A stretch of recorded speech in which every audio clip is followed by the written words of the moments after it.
Satu ketika ada seorang ulama, saya lupa nama beliau. Ketika beliau keluar dari rumah dengan pakaian sangat megah sekali. Sangat megah, ini kondisi dia. Diceritakan oleh Imam Al-Ghazali. Pakai baju, megah bajunya. Satu ketika ada seekor anjing menggigit baju dia. Seekor anjing menggigit bajunya. Dilalah ketika digigit oleh anjing tersebut, diangkat sama dia. Seolah-olah dia merasa anjing ini kotor. Ternyata Allah tunjukkan keajaiban, anjing itu berbicara. Apa kata anjing tadi? Kau kira dirimu lebih mulia daripada diriku. Pulang ulama tadi ke rumah menangis, Pak. Nabi yang paling berbahaya bukan Dajjal, tapi ulama seorang alim yang punya karakter yang buruk.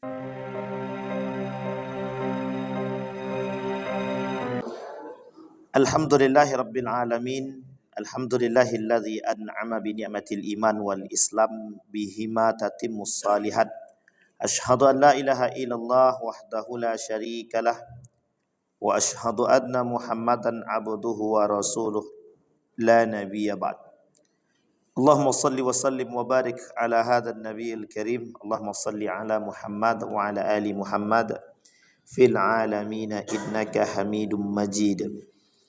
Ya ayuhan nasu taqu rabbakumul ladzi khalaqakum min nafsin wahidah wa khalaqa minha zawjaha wa batha minhuma rijalan katsiran wa nisaa wattaqullaha alladzi tasaaluna bihi wal arham innallaha kana 'alaikum raqiba. Wa qala Allah ta'ala ya ayyuhalladzina amanu taqullaha wa qulu qawlan sadida yuslih lakum a'malakum wa yaghfir lakum dzunubakum wa may yuti'illaha wa rasulahu faqad faza fawzan 'azima. Puji syukur kehadiran Allah atas limpahan rahmat dengan mengucapkan alhamdulillahirabbil alamin. Bersolawat kepada Nabi dengan mengucapkan Allahumma salli ala Muhammad wa ala ali Muhammad fil alamin innaka Hamidum Majid. Baik Bapak Ibu sekalian yang berbahagia, bermunajat kepada Allah, mudah-mudahan di maghrib ini Allah melimpahkan rahmat dan karunia-Nya kepada kita semua. Allah sehatkan, Allah kuatkan kita, Allah jadikan kita orang-orang yang istiqamah dalam kebaikan dan ketaatan kepada Allah. Allah jadikan kita orang-orang yang selalu bersyukur akan segala nikmat-Nya, dan Allah jadikan keluarga kita yang sakinah mawaddah warahmah, anak-anak yang saleh dan salihah. Amin ya rabbal alamin. Insyaallah kita semua yang hadir dalam doa kita semoga termasuk orang-orang yang husnul khatimah. Baik, di dalam kitab Asnaful Maghrurin kemarin kita bahas tentang orang-orang yang tertipu dari kalangan orang-orang kafir dalam bab yang pertama, dan kemaksiatan orang-orang beriman kepada Allah sebagai bentuk daripada tertipunya mereka dari perbuatan-perbuatan kemaksiatan. Di dalam bab Ats-Tsani fi bayani maghrurina minal mu'minin, di dalam bab yang kedua Imam Al-Ghazali menjelaskan tentang al-maghrurin. Al-maghrurin itu orang-orang yang tertipu dari kalangan orang-orang yang beriman. Kalau kemarin kita bahas kafir. Di dalam kafir itu ada orang-orang mukmin yang yusyarikunahum. Orang kafir yang tertipu dengan dunia, yang disebut dengan gharrathumul hayatud dunia, mereka ditipu oleh kenikmatan dunia. Jadi memang orang kafir itu kenikmatannya di dunia. Di akhirat dia tidak punya kenikmatan lagi. Kenapa? Karena di akhirat mereka masuk ke dalam neraka jahanam. Tetapi dalam poin yang kedua daripada bab yang pertama itu disampaikan ada orang-orang yang mengikuti mereka, yusyarikunahum. Orang-orang kafir diikuti oleh orang-orang, baik orang kafir itu sendiri atau dari kalangan muslim itu sendiri. Orang kafir yang mengikuti kekafiran itu sudah biasa. Yang menjadi persoalan kita ada namanya orang muslim mengikuti kekafiran. Artinya orang muslim mengikuti orang kafir. Ada orang muslim yang mengikuti orang kafir. Bukan hanya ada lagi, bahkan meminta bantuan kepada mereka pun ada. Nah, itu dia. Jadi kalau orang muslim minta bantuan kepada orang kafir itu secara tidak langsung juga sedang tertipu. Dia tertipu dengan apa? Tertipu dengan kekuatan, dengan kekuasaan yang dimiliki oleh orang kafir tersebut. Misal orang kafir itu punya dana, punya duit misalkan. Ini bukan ya dana ya. Orang kafir itu punya duit. Karena dia mau naik jadi anggota legislatif, dia pinjam duit. Kata orang kafir tadi, aku tak usah pinjam, buat kamu aja. Nanti kalau kau dah duduk, kasih aku kekuatan. Ada. Nah, ini yang disebut dengan yusarikunahum, bagian daripada itu. Nah, di dalam bab yang kedua ini, fi bayanil maghrurina minal mu'minin. Sekarang dalam bab yang kedua bukan orang kafir, tapi orang mukmin. Bagaimana tertipunya orang mukmin tersebut? Orang-orang mukmin bisa tertipu. Masalahnya di mana dan bagaimana tertipunya. Kita bahas dalam poin yang pertama, as-sinful awal. Poin yang pertama. Nah, ini langsung berat nih poin pertama nih. Poin yang pertama, orang-orang yang tertipu dari kalangan orang-orang beriman. Yang pertama, al-maghruruna minal ulama. Ulama yang tertipu. Orang-orang yang tertipu dari kalangan ulama. Maksudnya gimana itu? Orang-orang yang tertipu dari kalangan ulama. Bahasa sederhananya, ulama yang tertipu. Ulama yang ditipu. Ditipu oleh apa ulama? Nanti kita lihat. Ada yang ulama yang ditipu oleh dunia. Ada ulama yang ditipu oleh kelezatan, kekuasaan dan lain sebagainya. Al-maghruruna minal ulama. Minhum man ahmala tafqadul jawarih wa hifzaha minal ma'asi wa igtarra bi'ilmihi. Di dalam hadis Nabi bilang begini.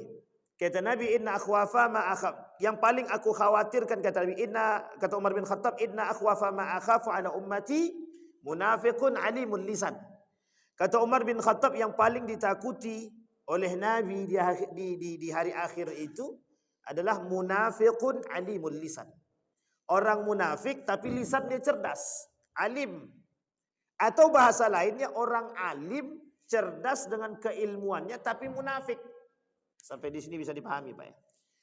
Di dalam hadis yang lain Nabi bilang begini. Kata Nabi dalam hadis yang lain itu,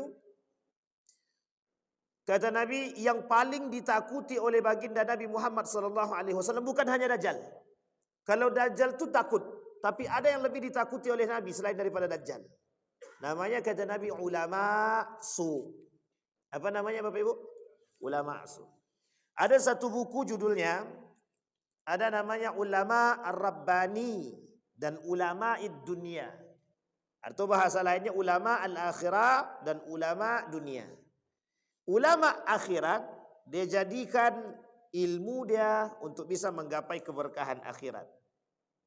Tapi kalau ulama dunia, bagaimana caranya, kata Imam Nawawi, dia jual ilmunya untuk mendapatkan dunia. Nah, ini dia, nanti kita coba uraikan. Poin pertama, minhum man ahmala, orang-orang yang meremehkan. Apa yang diremehkan oleh dia? Yang diremehkan oleh mereka adalah peringatan-peringatan Allah terhadap apa yang sudah Allah berikan kepada mereka.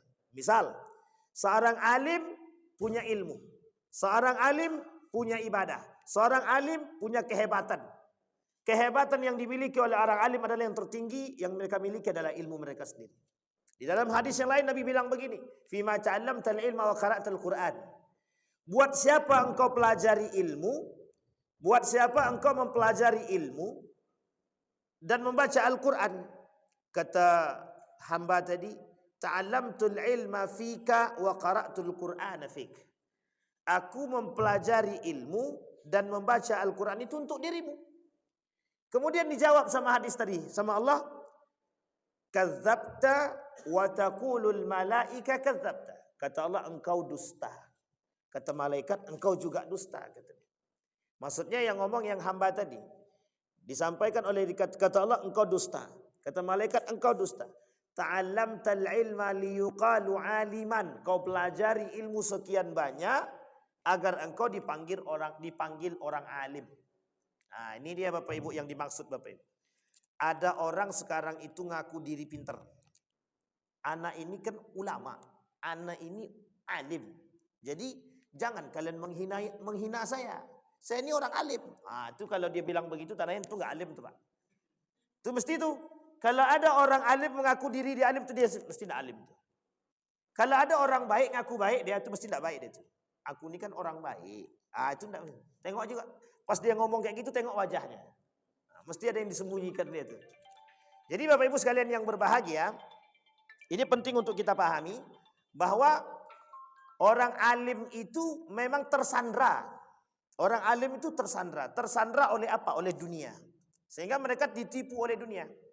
Kata Nabi dalam hadis tadi, "Fima ta'allamtal ilma ta'allamtul ilma fika." Kata Allah, engkau dusta. Kata malaikat, engkau dusta. Ta'allamtal ilma liyuqalu aliman. Engkau pelajari ilmu itu agar orang memanggil engkau alim. Wa qara'tal Qur'ana liyuqalu qari'an. Kau baca Al-Qur'an, kau pelajari Al-Qur'an, kau hafal Al-Qur'an agar orang-orang memanggil engkau sebagai seorang qari. Nah, sekarang Bapak Ibu boleh lihat. Banyak sekali orang yang sekarang tuh pamer bacaan tuh banyak, bukan sedikit. Dibuat-buat pula tuh. Mending kalau enak, kalau sakit telinga dibuat, itu muskilah gitu. So bagus-bagusnya. Mungkin itu tadilah ujiannya orang-orang yang memiliki itu memang begitu. Orang kaya diuji dengan keilmuannya, orang berilmu diuji dengan ilmunya. Orang yang rajin ibadah dan taat beribadah diuji dengan ketaatannya itu. Nah, itu kemaksiatan orang beriman. Jadi kemaksiatan orang beriman itu adalah ibadah dia sendiri. Sehingga ketika dia rajin beribadah, muncul setan dalam dirinya. Bagaimana? Nah, ini satu cerita unik. Satu ketika Ali bin Abi Thalib itu naik ke atas mimbar, melakukan khutbah Jumat. Ketika sedang khutbah Jumat, dia turun. Apa dia kata sama sahabat dia? Bagaimana kau pandang khutbahku tadi? Nah, harapan dia adalah dipuji sama sahabat dia tadi. Apa kata sahabat dia tadi? Kau pengen Allah murka sama dirimu, kata dia. Tak jadi lagi bicara Ali, langsung diam. Tahu Bapak Ibu maksudnya? Sahabatnya tahu yang dimaksud oleh Ali itu dia minta pujian. Ali ini meminta pujian kepada sahabat dia. Tapi apa kata sahabat dia? Apa kau pengen Allah murka terhadap dirimu? Artinya apa? Hati-hati dengan pujian. Nah, orang berilmu itu ujiannya adalah pujian itu. Wow, keren. Nah, kata Pak Imam tadi, Ustadz viral kata dia. Ah, itu muskilah itu Pak. Masalah itu. Maka saya bilang dulu, jangan bilang begitu. Itu beban mental itu, beban mental, beban moral dan semua beban masuk ke situ, Pak.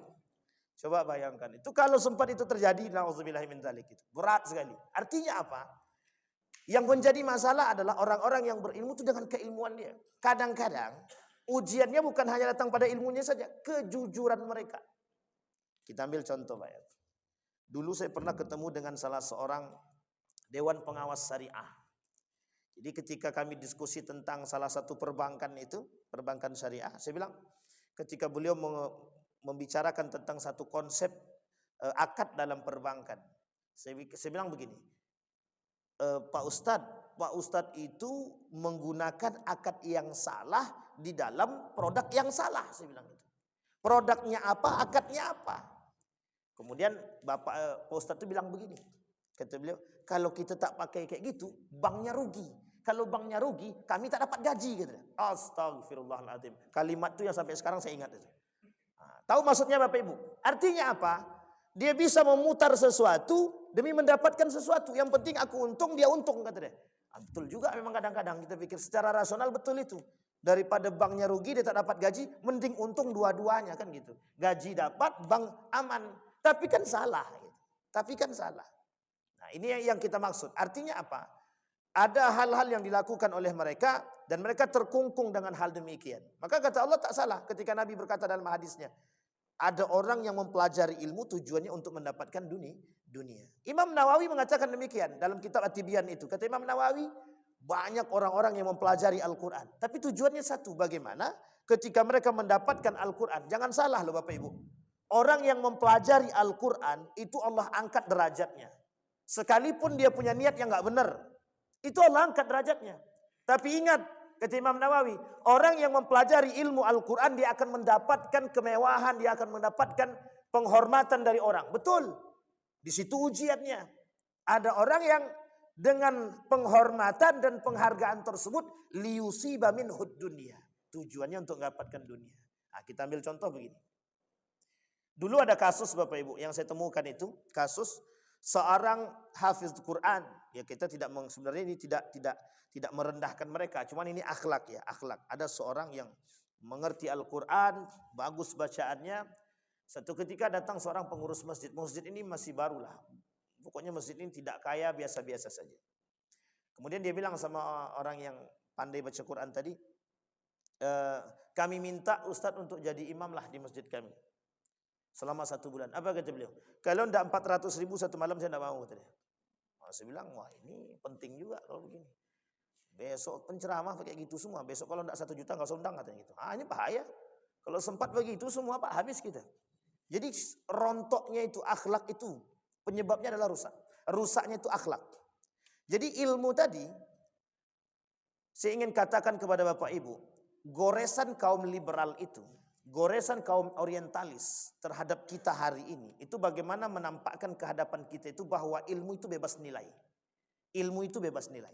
Apa maksudnya ilmu bebas nilai? Jadi Anda mau punya akhlak, nggak punya akhlak itu nggak ada masalah. Yang penting Anda punya ilmu. Bahasa kasar kita begini, lo berilmu, mau sombong kek, mau nggak sombong, nggak ada masalah. Yang penting lo punya ilmu. Makanya ada bahasa di kalangan masyarakat begini, dia sombong masih mending, dia profesor. Ini udah nggak profesor, sekolah tidak, apa yang mau disombongkan? Kalimat ini yang paling sering kita dengar. Jadi boleh orang yang dengan ilmu yang tinggi sombong tuh boleh kata dia. Nah, ini yang menjadi masalah kita. Sehingga ini ada menjadi kacamata, menjadi cerminan. Sampai-sampai ada orang berkata begini, wajar dia sombong, dia kaya. Jadi wajar dia sombong, dia kaya. Jadi orang kaya tuh wajar sombong. Pertanyaannya benar enggak pernyataan itu? Wajar enggak orang kaya sombong? Wajar enggak orang berilmu tuh sombong? Secara hukum itu mungkin bagi dia wajar. Tetapi secara aksiologi keilmuan itu enggak masuk di akal itu. Dalam tatanan keilmuan bukan hanya ontologi, bukan hanya epistemologi yang dia harus miliki. Bukan hanya keilmuan. Tapi bagaimana ilmu tadi membentuk karakter-karakter.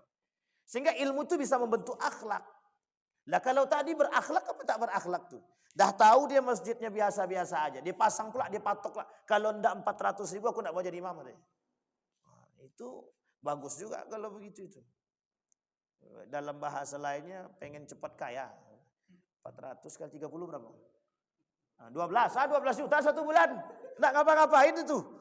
Masya Allah. Kembali kepada poin tadi Bapak. Nah, dan itu menjadi kemaksiatan bagi mereka. Nah, maksiatnya orang berilmu adalah ketidakberakhlakan mereka terhadap ilmu atau ketidakbertanggungjawaban mereka terhadap ilmu yang mereka miliki, itulah kemaksiatan orang berilmu. Dan ingat, orang-orang berilmu itu mudah tertipu. Bahkan Allah berkata di dalam Al-Quran itu, wa minan nasi may yu'jibuka qawluhu fil hayatid dunya, kata Allah. Ada orang-orang yang berilmu itu bisa menipu orang lain dengan keilmuan mereka. Kita ini bisa tertipu dengan orang-orang berilmu. Kalaulah yang orang berilmu itu gelarnya profesor dan lain sebagainya. Mohon maaf Bapak Ibu, yang bilang jilbab, yang bilang apa namanya paskibra nggak usah pakai jilbab itu ngomong siapa? Profesor itu. Sama kan yang bilang jilbab tidak wajib itu profesor juga. Jadi apa ya? Yang bilang Islam itu tidak semua, yang bilang bukan hanya Islam agama yang benar, itu juga profesor itu. Banyak yang keblinger kayak gitu banyak. Jadi mereka tertipu oleh dunia mereka gitu. Saking tingginya ilmu justru membuat mereka semakin jauh daripada nilai-nilai keagamaan. Artinya apa? Mereka merasa otak mereka ini, galian ilmu mereka itu sudah terlalu tinggi. Sehingga ketika mereka tinggi dengan keilmuan mereka, mereka bebas berbicara apapun yang mereka bisa ingin bicarakan. Nah, ini yang menjadi persoalan. Di dalam dunia orientalis, di dalam dunia Eropa, ilmu itu bebas nilai. Orang yang sudah tinggi keilmuannya, dia bebas berbicara apapun yang dia inginkan. Sama seperti perilaku daripada teori Darwin. Darwin itu dianggap seorang ilmuwan. Jadi segila apapun Darwin itu tetap ilmunya bakal dijaga. Kita ambil contoh yang lain adalah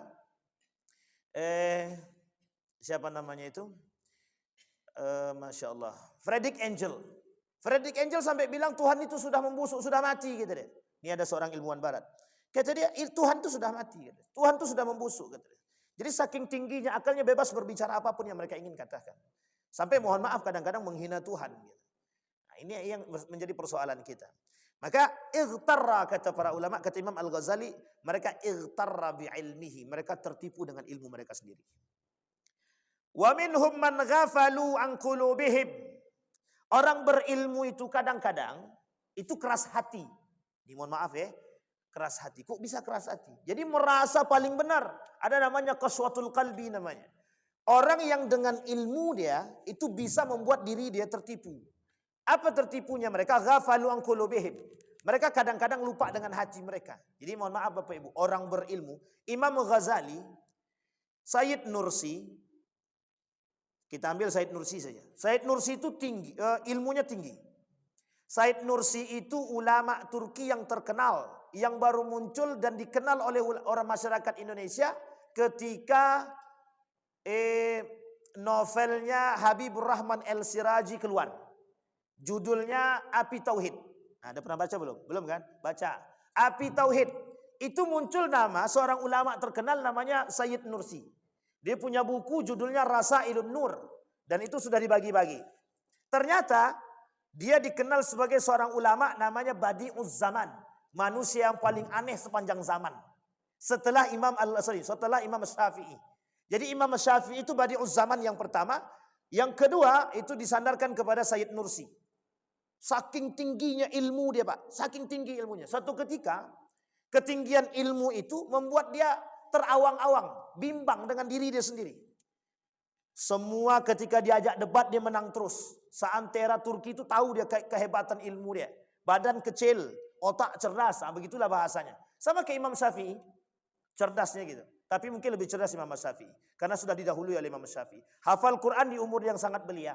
Saking tingginya keilmuan dia. Satu ketika dia terusik, kok hatinya terusik. Kok tidak tenang, ada resah dan gelisah. Tapi dia tidak tahu apa penyebab kegelisahan itu. Disinilah kemudian dia mengambil sekitar 1 bulan. Dia cari tempat untuk beruzlah. Disitulah dia temukan. Makanya mohon maaf Bapak Ibu, Imam Al-Ghazali juga begitu. Saking tingginya ilmu filsafat yang dia miliki. Dia lama dengan filsafat itu Imam Ghazali itu lama. Tapi satu ketika dia merasa gelisah kok kayak ada yang hilang katanya. Inilah awal mula Imam Al-Ghazali pindah menjadi seorang ahli tasawuf. Dari seorang yang ahli filsafat berubah menjadi ahli tasawuf. Ada alasannya, ada. Maka kalau ada ulama sekarang bilang keras hati kalau berdebat tuh memang iya. Keras hati. Orang yang suka debat tuh cepat keras hati dia. Kadang mohon maaf, setan tuh lewat dia. Sedang asik berdebat lewat setan. Yuk kau pasti menang kata setan tadi. Jadi ketika dia menang, timbul rasa bangga dalam diri tadi. Nah inilah penyebabnya Pak. Keras hati tadi. Berarti kita tidak usah debat Pak Ustaz. Tengok kondisi. Kalau lawannya, kalau orang itu memang menghina dan mencaci maki. Dan memang butuh pembuktian, kita lawan. Kalau kita diam, kita injak. Tapi kalau seandainya tidak butuh pembuktian, ya nggak perlu. Kita ambil contoh. Sekarang ini ada kasus orang menganggap diri paling benar dari satu kelompok terhadap kelompok yang lain. Kita ambil misalkan kelompok Wahabi. Menganggap diri paling benar misalkan. Kalau mereka memang ingin berdebat, debat saja tidak ada masalah. Dengan catatan berani menerima argumen setiap kelompok. Misalkan teman-teman Salafi berani menerima kelompok, misalkan pendapat daripada kelompok misalkan Nahdlatul Ulama atau Muhammadiyah atau Persis dan lain sebagainya atau sebaliknya. Tapi jangan saling berdebat, tapi mohon maaf, berdebat dengan syaitan. Paham maksudnya Bapak Ibu? Artinya apa? Berdebat dengan kebencian. Yang diperdebatkan keilmuan bukan kebencian. Nah yang sekarang Bapak Ibu tengok tuh berdebat dengan kebencian. Saling menghujat satu sama lain, ketika diajak ketemu diam semua. Ah ini masalah itu di situ. Artinya apa? Kita butuh. Nah keilmuan itu ketika mereka lalai dengan hati mereka, mohon maaf, orang yang tinggi keilmuan dia, itu bisa menyebabkan hati dia lalai. Sehingga mohon maaf, tidak terurus nih hati. Yang terjadi adalah keras hati. Kita ambil contoh. Jangan ada tersinggung ya. Ketika ada seorang ulama, kemudian sudah terkenal misalkan. Itu sulit tuh Pak, untuk diingatkan. Dianggap semua orang yang kecil itu, yang di bawah dia, tidak akan mampu untuk nasihatin dia. Dan dia tak akan mau dengar. Dia akan mau mendengar nasihat dari orang yang di atas dia. Maka orang yang di bawah dia tak mau nasihat. Satu ketika ada seorang ulama, saya lupa nama beliau itu. Ketika beliau keluar dari rumah dengan pakaian sangat megah sekali. Sangat megah. Ini kondisi dia. Diceritakan oleh Imam Al-Ghazali. Pakai baju, megah bajunya. Satu ketika ada seekor anjing menggigit baju dia. Seekor anjing menggigit bajunya. Dilalah ketika digigit oleh anjing tersebut, diangkat sama dia. Seolah-olah dia merasa anjing ini kotor. Ternyata Allah tunjukkan keajaiban, anjing itu berbicara. Apa kata anjing tadi? Kau kira dirimu lebih mulia daripada diriku. Pulang ulama tadi ke rumah menangis Pak. Coba bayangkan. Jadi mohon maaf Bapak Ibu, kadang saya mengambil contoh begini. Ini saya sebutkan aja nama, tujuannya kita mengambil ibrah. Gus Baha. Gus Baha itu ketinggian ilmunya, mohon maaf. Kalau hari ini kita lihat ketinggian ilmunya itu agak langka manusia seperti ini. Manusia langka. Yang mengakui keilmuan dia itu bukan hanya sekedar Indonesia. Bahkan beliau masuk salah satu pakar tafsir di dunia. Pakar tafsir di dunia. Itu beliau masuk. Tapi ya begitu kehidupannya gitu. Ya mohon maaf. Kita nggak tahu juga orangnya. Tapi paling tidak kita dari kasat mata kita bisa melihat bagaimana. Nggak punya ajudan. Motornya begitu-begitu saja. Di Riau ini ada. Ada seorang ustadz, da'i. Kalau dibilang kondang bukan kondang lagi. Kayaknya semua masjid berebut juga itu untuk cari jadwal beliau. Gitu. Tapi saya ketemu beliau pertama kali, itu sampai sekarang tidak berubah tuh motornya itu. Mungkin kalau hanya untuk beli mobil, ya kalau mungkin kita perhitungkan sangat mungkin sekali Pak. Tapi beliau tidak mau. Pernah kita tanya, apa alasan beliau tidak mau mengganti motornya? Apa jawaban beliau? Satu saja jawabannya. Takut merusak hati. Coba Pak bayangkan. Artinya apa? Tunggu motornya hancur dulu. Atau kalau perlu kita hancurkan motor nih kan, baru dia mungkin beli baru. Nah, itu bahasa kasarnya. Itu ada Pak. Dan kita temukan di Riau ini. Khususnya di Pekanbaru lah. Tapi itu langka sekali. Langka sangat. Yang bahkan kita temukan sebaliknya gitu. Dan lain sebagainya. Artinya apa? Mereka sadar akan diri mereka. Kehebatan yang mereka miliki, ilmu yang mereka miliki justru sebenarnya membuat beban, menjadi beban bagi mereka. Sampai seorang ulama bilang begini kepada saya Pak. Apa kata dia? Ketinggian ilmu itu bukan justru membuat kita semakin tinggi kata dia. Tapi ketinggian ilmu justru membuat kita semakin rendah di hadapan manusia yang lain. Karena ternyata mohon maaf, orang berilmu itu tidak akan menganggap diri dia mulia di antara yang lain. Jadi Bapak Ibu, kalau Bapak Ibu lihat ada orang berilmu, terus dia menganggap diri dia lebih mulia daripada kita, atau daripada manusia yang lain, berarti sesungguhnya dia tidak berilmu. Itu tolak ukurnya. Iya. Kenapa? Karena orang berilmu tidak mungkin memandang orang lain itu rendah secara akhlaknya. Tapi kalau dia tak punya akhlak yang tadi kita katakan. Orang yang tertipu pada poin pertama, orang yang tertipu dengan ilmu mereka. Oh, aku profesor, kau siapa? Ini dia Pak, kesombong yang muncul. Dan saya sudah pernah kena itu Pak. Waktu saya menyelesaikan S2, belum selesai.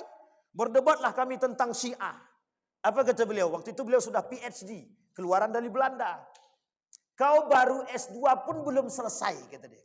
Jadi tak usah kau berdebat dengan aku. Aku PhD, kata dia. Dalam hati kadang bicara, iya juga. Tapi satu sisi kata hati saya sombong banget, gitu. Tapi gimana? Kondisinya memang begitu waktu itu. Kita belum selesai S2, dia sudah PhD, sudah S3. Sampai berani ngomong berkata demikian. Artinya apa? Mereka tertipu dengan keilmuan mereka. Ini yang membuat Imam Al-Ghazali menulis satu buku judulnya Munqidh Minad Dhalal. Kata Imam Al-Ghazali, kapan waktu kita sandingkan Pak. Kita sandingkan, kita bawa bukunya Munqidh Minad Dhalal. Selamat daripada kesesatan. Salah satunya adalah selamat daripada ilmu yang dimiliki. Imam Al-Ghazali dari ujung dunia sampai ujung manapun gak ada yang gak kenal. Tapi ketinggian ilmu itu yang membuat ketakutan kepada Imam Al-Ghazali. Makanya ulama-ulama dahulu itu mereka takut dengan ketenaran. Ulama-ulama sekarang itu memang mencari ketenaran. Itu muskilah kita hari ini Pak. Kenapa begitu? Itu masalahnya. Sehingga mohon maaf, kalau mereka tidak kuat iman dengan ketenaran itu tadi, ya hancur. Nah itu yang kita takutkan.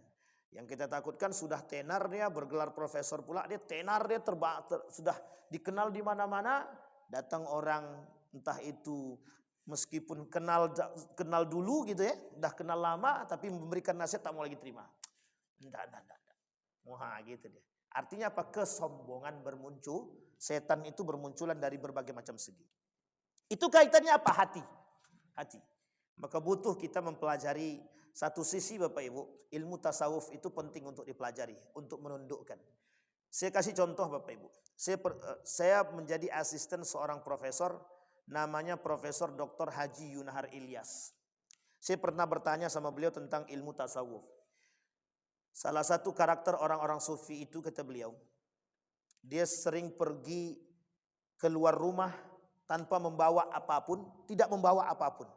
Bahkan mereka tidak bawa nama mereka. Artinya begini, mereka berjalan pakai sendal seperti orang yang tidak dikenal oleh siapapun, keluar dari rumah, naik satu bukit, turun bukit. Ketika mereka lapar, mereka akan ketok pintu rumah orang, seolah-olah dia mengemis. Padahal dia bukan orang pengemis, tapi dia mengemis untuk makan. Saya tanya, apa tujuan mereka begitu? Kata beliau, tujuannya satu, menundukkan hawa nafsu. Coba bayangkan Pak, orang berilmu mengetok pintu rumah orang dan mengemis. Sama dengan yang tadi yang kita katakan, berilmu dia ditundukkan oleh seekor anjing. Apa kata anjing? Apa kau kira dirimu lebih mulia daripada diriku? Apa yang terjadi? Malu pulang ke rumah menangis. Ternyata diriku sama. Hanya manusia disandingkan dengan seekor binatang. Makanya mohon maaf Bapak Ibu, di dalam Al-Quran Allah menyebutkan karakter-karakter binatang yang bisa disandingkan dengan manusia jika manusia memiliki sifat seperti binatang tersebut. Ada 7 karakter yang Allah sandingkan. Nah, Bapak Ibu sekalian yang berbahagia. Wa minhum man ghafalu an qulubihim wa ma tahtawi alaihi min sifati zamimatin. Kemudian yang ketiga, wa minhum man dakhalahul ujub bi nafsihi. Nah, ini dia Pak. Poin ketiga masuk lagi. Ulama yang tertipu itu di dalam diri mereka muncul sifat ujub. Ujub. Apa itu ujub? Allah sampaikan, Nabi sampaikan dalam hadisnya begini. Salasun muhlikat, kata Nabi. 3 yang menghancurkan umat manusia. Yang pertama kata Nabi yang menghancurkan umat manusia itu yang nomor 1. Hawa muttaba. Orang yang memperturutkan hawa nafsu. Kita tidak bahas itunya. Yang kedua kata Nabi. Syuhud muta. Bakhil, pelit. Kalau bahasa lainnya pekedut. Apa ya betul ya? Kedekut. Pekedut pula. Kedekut. Kalau bahasa lain. Bukan bahlul. Loki. Sampilia. Nah, itulah pokoknya. Nah, kan itu. Bahasa Jawanya apa ya? Apa? Pedit. Nah, itulah pokoknya. Bahlil bukan. Itu lain. Itu lain kalimat. Apa namanya itu? Bakhil bukan bahlil, bakhil itu suhun sama. Tapi yang ketiga kata Nabi, ijabur rajul binafsihi. Orang yang suka membanggakan diri dia sendiri. Ini Bapak Ibu poinnya pentingnya. Orang yang membanggakan diri sendiri. Jadi kalau Bapak Ibu pengen lihat ada orang yang suka membanggakan diri dia sendiri, tengok dari cara dia berbicara. Ketika dia tersenyum membicarakan diri dia, itu masuk dalam poin itu, Pak. Atau mohon maaf. Berkali-kali dia mengulang apa kata dia? Maaf, bukan saya mendirikan saya. Maaf. Itu bagian tuh, Pak. Serius saya katakan. Karena mohon maaf. Hati ini sulit, Pak, sulit sekali. Untuk melihat itu sulit. Sampai kata Ibnu Athaillah begini.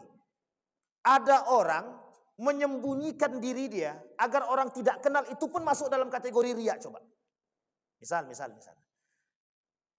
dia sembunyikan diri dia dari seorang yang alim dengan cara mencuri. Pada abad ke-17 itu ada namanya Faid Kasani, seorang wali, dianggap wali pada abad ke-7 itu namanya Faid Kasani. Orang tahu nih orang berilmu, dia pintar, alim, soleh, tapi mohon maaf, apa yang dilakukan? Mencuri, maling mangga. Dia maling mangga rumah orang. Apa kata masyarakat? Semakin kau maling, semakin kami tahu kalau kau wali gitu. Itu enak juga kalau kayak gitu, untung walinya kalau gitu. Tapi mohon maaf Bapak Ibu, banyak cara yang mereka lakukan untuk menundukkan hawa nafsu itu banyak. Karena memang tidak ada satupun manusia di antara kita hari ini itu yang tidak sama sekali suka dengan pujian itu. Bahkan mohon maaf kita lebih berharap pujian daripada caci maki. Sekarang saya tanya yang hadir di sini, siapa yang hidupnya pengen sekali dicaci dan dimaki? Tidak ada tuh Pak. Aku lebih senang dihina Pak Ustaz daripada dipuji katanya. Kalau ada itu kita lihat tuh orang itu. Perlu kita tuntut ilmunya itu Pak. Kenapa demikian? Karena hampir jarang orang sekarang itu mohon maaf menerima kritikan. Kita senang dipuji tapi kita tak senang dikritik. Coba perhatikan. Baru dikritik, 1 kita kritik, 100 balik kritik balik Pak. Artinya apa? Pembenarannya 100, kritiknya cuma 1. Tapi coba kembalikan. Kita puji, 1000 kali kita puji, 100.000 dia akan memuji diri dia sendiri lagi. Keluar semua kalimat tuh. Inilah yang kemudian terjadi Bapak Ibu. Maka Imam Ali itu pernah berkata begini. penyebab kehancuran orang berilmu itu apa? Pujian. Kata dia pujian. Sampai berani Imam Al-Ghazali, sampai Ali bin Abi Thalib pernah berkata begini, ad-dunya yaghurruk. Imam Syafi'i bilang ad-dunya yaghurruk. Dunia itu menipu. Yang membuat manusia, ada buku judulnya Tanyalah Aku Sebelum Engkau Kehilangan Aku, Ali bin Abi Thalib, meskipun oleh sebagian orang dikatakan ini tulisan daripada orang Syiah, tapi ada baiknya kita mempelajari poin penting daripada tulisan itu. Tanyalah Aku Sebelum Engkau Kehilangan Aku. Cari bukunya Bapak Ibu. Itu bagus. Yang kedua, hikmah atau kebijaksanaan Ali bin Abi Thalib. Di dalam buku itu, di dalam tulisan itu, Ali bin Abi Thalib berkata begini, yang membuat manusia hancur itu apa? Pujian. Kenapa? Karena hampir tidak ada manusia yang tidak senang dengan pujian. Bahkan setingkat Ali bin Abi Thalib itu membutuhkan pujian dan sangat senang dipuji. Makanya Bapak Ibu, kita ini termasuk bagian daripada itu. Kita sangat senang dipuji, tapi kita tak mau dikritik. Padahal lebih banyak salah daripada benar. Kita tak mau dikritik. Apalagi orang yang punya derajat tinggi. Makanya mohon maaf kalau S1 mengkritik profesor itu bukan makomnya kata mereka. Jangankan profesor, S1 mengkritik S2 belum makomnya. S1 mengkritik S3 belum apalagi. S1 mengkritik profesor makin gak nyambung Pak kata dia. Nah, coba bayangkan. Padahal di dalam Islam itu mengkritik itu kita ambil contoh. Seorang raja Harun ar-Rasyid dikritik oleh siapa? Orang gila. Raja Harun ar-Rasyid dalam kitab Al-Uqala Al-Majanin. Raja Harun ar-Rasyid dikritik oleh orang gila. Sampai bilang Harun ar-Rasyid bilang begini, yang gila itu dirimu kata dia. Tapi kemudian orang gila itu bilang, aku bertanya kepada semua orang yang ada di sini kata dia. Yang di dalam dia di kuburan itu, ditanyanya sama orang-orang yang ada di kuburan, yang dulu punya jabatan, punya kekuasaan. Loh, mana kekuasaanmu kata dia. Dia keliling kubur, dia tanya satu-satu. Enggak ada yang jawab kata dia. Enggak ada yang bawa sama dia. Kata Harun ar-Rasyid, berarti ente gila kata dia. Kemudian ditembak balik sama dia. Orang gila nembak Harun ar-Rasyid. Apa kata orang gila tadi? Engkau kayakan dirimu, istanamu, pejabatmu, panglima-panglimamu. Semua yang kau kayakan itu tidak engkau bawa mati. Menangis Harun ar-Rasyid. Cuma mendengar perkataan orang gila. Hari ini perkataan orang gila mana yang kita dengar? Tidak ada Pak. Orang gila kok didengar kata dia. Betul kan bahasa kita begitu. Tapi kan belum tentu semua itu gila. Bisa jadi gila yang dimaksud adalah gila kepada Allah. Nah di dalam kitab Al-Uqala Al-Majanin itu rata-rata semua ulama yang ditulis dalam itu adalah gila kepada Allah. Mereka ingin ingatkan kepada Harun ar-Rasyid waktu itu, orang gila tadi ingatkan, engkau itu di dunia engkau megahkan segalanya, tapi engkau lupa kepada Allah kata dia. Inilah yang terjadi Bapak Ibu.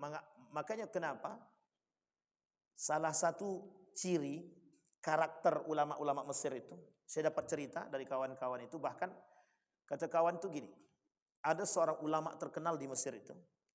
Kalau ngajar di Al-Azhar itu Bapak Ibu, kalau udah jadi dosen di Al-Azhar Mesir itu mesti dah kehidupannya udah dijamin. Jamin. Tapi cara mereka menundukkan kesombongan dalam diri mereka, ada yang tukang sol sepatu. Tahu tukang sol sepatu Pak? Ada yang tukang pel. Saya pernah ketemu Pak, seorang ulama dari Afghanistan, dia tukang pel Masjidil Haram. Jadi tukang pel. Kita cari tahu tuh Pak, namanya kita kenalan. Setelah kenalan, mohon maaf kan ketika sekarang ini kan sudah bisa kita cari apa namanya itu, buka Google kan bisa kelihatan. Ternyata bukan orang biasa. Cara dia menundukkan hawa nafsu dia datang ke Masjidil Haram sebagai pelayan, tukang pel lantai Pak. Ada seorang kiai saya temukan di 2010 waktu saya berangkat haji, kalau saya tak salah 2010. Seorang pimpinan pondok pesantren di Jawa. Dia datang ke Mekah, itu cuman jadi tukang pel. Sudah berapa lama di sini Pak? Saya bilang. Kami diskusi seolah-olah, mohon maaf, seolah-olah saya lebih baik daripada beliau karena beliau tukang pel. Ternyata pimpinan pesantren. Coba, ketika ditanya cuman satu jawabannya, menundukkan hawa nafsu. Artinya apa? Bagi seorang pimpinan itu sangat mudah bagi mereka untuk cari kemuliaan itu Pak. Kalau mereka mau dipanggil itu dihormati sangat mudah sekali. Tapi mengapa mereka tidak lakukan? Karena berat Pak, pertanggungjawabannya berat. Nah ini yang kemudian harus kita tanamkan. Maka mohon maaf Bapak Ibu, karena memang Nabi berkata begitu kata Nabi. Kelak orang berilmu itu diangkat.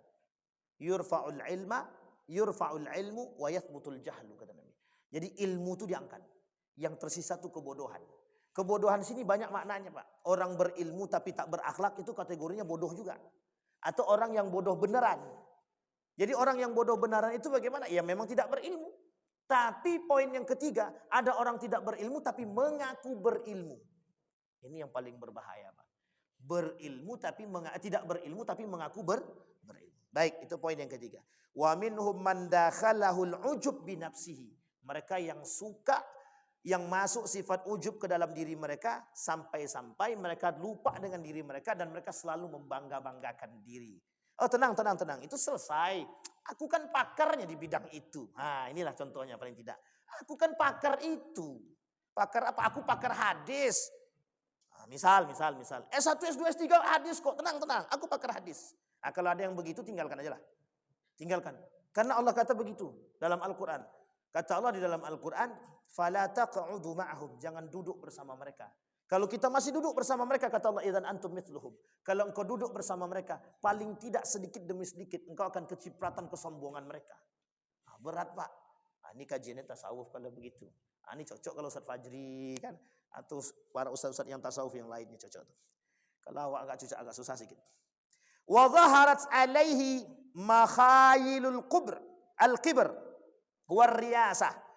Tampak dalam diri mereka itu, atau mereka menampakkan sedikit demi sedikit kesombongan mereka, kekuasaan mereka, kehebatan mereka, jabatan mereka. Nah, jadi dengan rasa ujub tadi dalam diri seseorang tadi itu nampak. Mereka mulai memunculkan dan lain sebagainya. Na'udzubillahi tsumma. Kita selalu berdoa Bapak Ibu. Saya berharap kepada kita semua, jamaah semua, siapapun asatidnya, kita berdoa kepada Allah. Kita diberikan para da'i-da'i yang baik. Kita diberikan ulama-ulama yang rendah hati. Ulama-ulama yang baik sikapnya, akhlaknya dan lain sebagainya.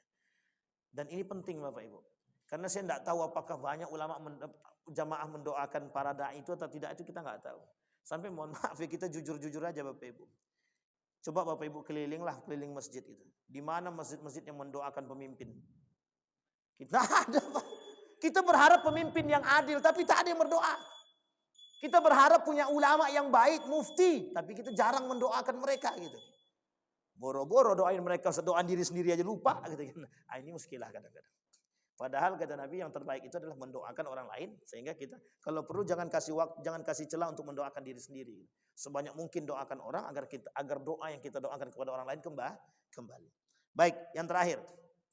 Maksudnya terakhir dalam poin ini. Wa minhum man ahmala baqaya min khifaya au khufaya makayidus syaitan wa khabaya khad'in nafas. Jadi Bapak Ibu, mereka meremehkan tipu daya syaitan, makarnya setan. Makar setan-setan tadi dengan keilmuan mereka masuk pada diri mereka sedikit demi sedikit, dan setan kasih celah sedikit demi sedikit. Kita ambil contoh. Seorang ulama itu dia mesti menjaga diri, Maka ada cerita yang unik begini. Seorang yang alim, rajin ibadah, ketika dihadapkan seorang perempuan untuk berzina tak mau. Ketika dihadapkan untuk berbuat maksiat yang lain tak mau. Ketika dikurung di dalam rumah, nah ini cerita yang lama disampaikan oleh Zainuddin MZ ya. Masuk dalam rumah, jadi laki-laki yang alim tadi ditawan. Di dalam itu ada 3, disuruh berzina, dia tak mau, pilih berzina, membunuh anak atau minum khamar. 3. Di antara 3 ini, yang paling kecil dosanya adalah minum khamar. Membunuh, faka'annama qatalan nasa jami'an. Kalau dia membunuh seperti membunuh semua manusia, artinya dosa besar. Yang kedua, kalau dia berzina masuk dosa besar. Kalau dia minum khamar memang dosa besar, tapi tidak terlalu sebesar yang lain gitu. Sehingga kata orang alim tadi, aku pilih yang nomor 3 saja. Dipilihnya siapa dipilihnya? Minum khamar tadi. Minum khamar sudah diminumnya, perempuan dizinahinya, anak pun dibunuhnya. Hilang 3 kali. Jadi setan tuh, jadi jangan salah Bapak Ibu. Dia yang paling sering kelihatan begini. Setan tuh punya celah. Jadi dengan orang berilmu tuh paling unik kata setan. Paling enak menghasut orang berilmu. Apalagi orang-orang yang bisa, yang mengerti. Kita ambil contoh orang yang bisa baca Quran. Nah, Pak Imam jangan tersinggung ya Pak Imam ya. Jadi apa kata setan tadi? Ayo, bacaanmu bagus kan? Kata dia. Ah, sekarang bagus-bagus kan bacaanmu. Kalau bisa pakai surat yang panjang, kata dia gitu. Itu setan. Setan. Itu memang hasutan setan. Ah, betul enggak Pak Imam? Ketika sudah ngomong begitu, karena muncul rasa ingin, mohon maaf Bapak Ibu, ini tersembunyi, ini kaitannya udah kajiannya Ibnul Qayyim Al-Jauziyah kata dia, penyakit hati.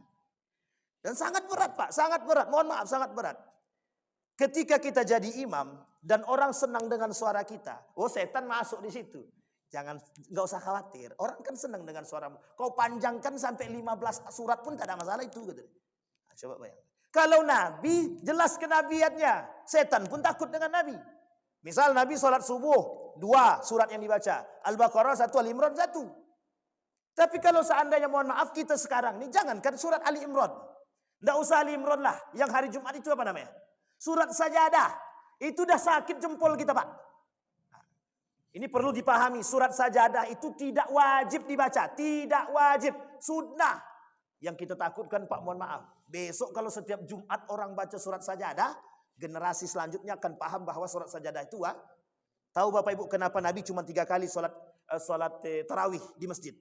Kata Nabi cuma satu alasannya. Aku takut kalau orang menganggap sholat tarawih ini wajib. Akhirnya setelah itu orang sholat di rumah semua. Barulah muncul pada masa Umar bin Khattab menjadi satu tradisi yang diamini oleh para masyarakat ketika itu. Makanya kata Umar bin Khattab, ni'mal bid'ah. Bid'ah yang paling nikmat itu sholat tarawih itu. Itu ijtihadnya Umar bin Khattab.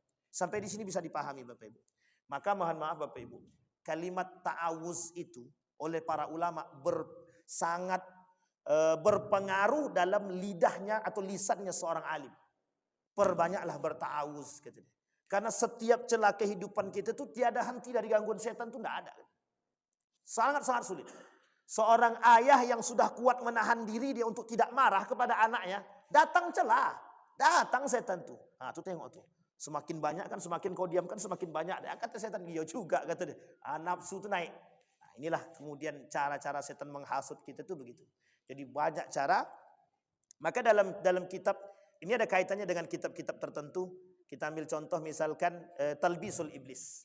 Jadi cara-cara iblis untuk masuk kepada orang-orang. Nah, dalam kitab Talbisul Iblis itu ada pembahasan ulama-ulama su itu ada. Bahkan Imam Al-Ghazali dalam kitab yang lain namanya Ihya Ulumuddin itu ada pembahasan khusus dan panjang. Pembahasannya adalah tentang ulama su. Nah, itu yang perlu kita pahami dalam poin kita hari ini, Bapak Ibu. Yang pertama kata Imam Al-Ghazali, orang mukmin yang tertipu yang pertama yang dibahas oleh beliau adalah al-ulama. Kenapa? Karena kelak kata Nabi yang paling berbahaya bukan dajjal tapi ulama seorang alim yang punya karakter yang buruk. Nanti kita perpanjang Bapak Ibu, masih panjang poin ulama su itu mungkin tak selesai tak tidak. Ulama su itu. Nah, ini abang-abang depan ini senang nih Bapak Ibu kalau udah masalah ulama su itu. Na'udzubillah tsumma na'udzubillah. Saya kira itu saja Bapak Ibu sekalian yang berbahagia, mudah-mudahan ada manfaatnya bagi kita semua. Mudah-mudahan bisa menjadi panutan bagi kita, mudah-mudahan bisa penuntun kita untuk menjadi lebih baik. Mudah-mudahan kita bisa semakin menjadi orang-orang yang dicintai oleh Allah dan diridainya. Fa'tabiru ya ulil absar la'allakum tuflihun. Assalamualaikum warahmatullahi wabarakatuh.